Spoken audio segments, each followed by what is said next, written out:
Alam tercipta tidak hanya untuk manusia, namun juga untuk tumbuhan dan satwa.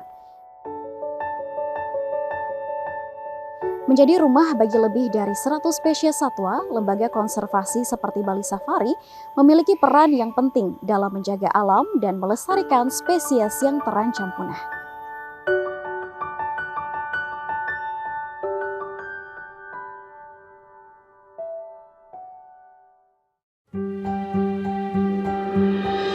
Halo sahabat satwa, saat ini aku sedang bersama dengan salah satu asisten kurator di Bali Safari, yaitu Kak Fatah.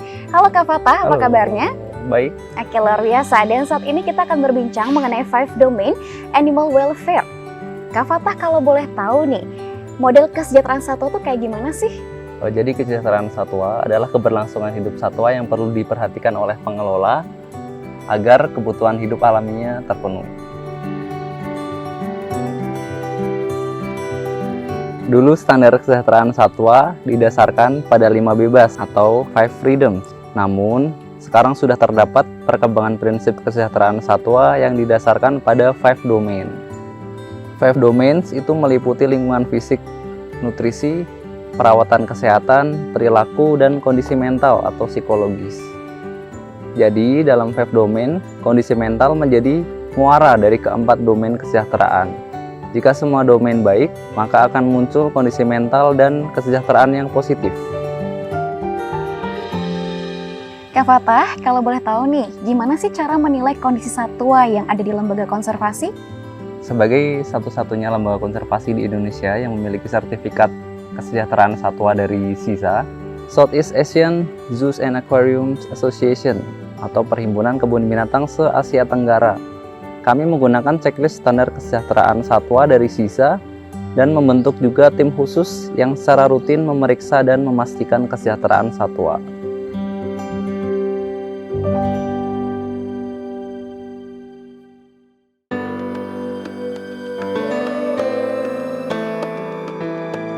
Lalu Kak Fatah, kalau boleh tahu, apa saja sih yang sudah dilakukan oleh Bali Safari untuk memenuhi kondisi tersebut?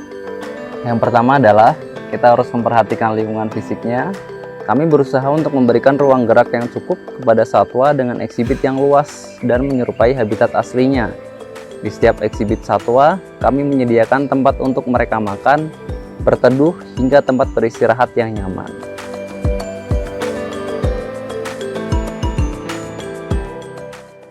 Kak Fatah, apakah ada hal-hal tertentu yang harus diperhatikan dalam pemberian pakan satwa? Kuantitas dan kualitas jenis pakan yang diberikan kepada satwa sudah ditentukan berdasarkan standar gizi. Kami memiliki gudang utama untuk menampung buah-buahan, rumput, biji-bijian, dan pelet serta daging atau ikan. Tim ransum secara rutin juga melakukan pemeriksaan untuk menjamin kualitas dan kuantitas pakan satwa terpenuhi. Jika semua standar nutrisi telah dipenuhi, maka pakan ini siap untuk didistribusikan ke area satwa.